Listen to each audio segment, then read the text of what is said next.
And Mark, we saw the first engagement between Prime Minister Albanese and President Biden.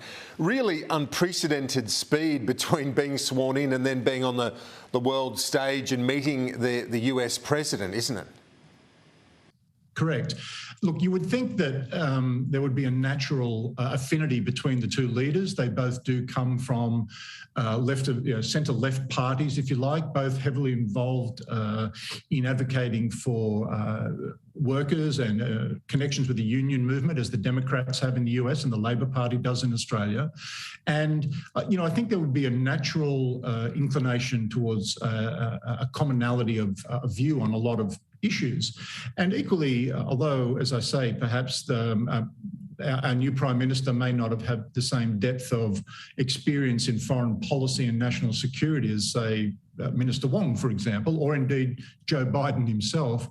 Nonetheless, he's been in government and around government for a long time, and he will bring his own perspectives.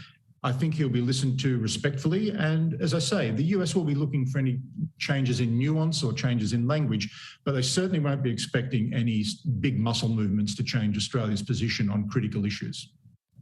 And Mark, Anthony Albanese was keen to point out the difference between his government and its predecessor on climate change, particularly as it relates to our Pacific neighbourhood. And it's a point, obviously, with pertinence to those in the room there.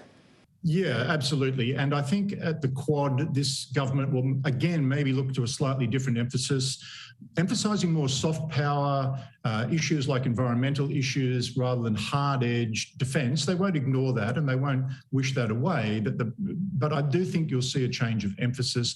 And that is significant with our Pacific Island partners. They do want to hear more about the environment. And as I say, it lines up with the Biden administration emphasis as well. But at the end of the day, no one can get away from China. There will be difficult conversations around China and the Australian approach and US approach in our part of the world. And sooner or rather than later, I think the incoming government will have to confront difficult choices around how it deals with China.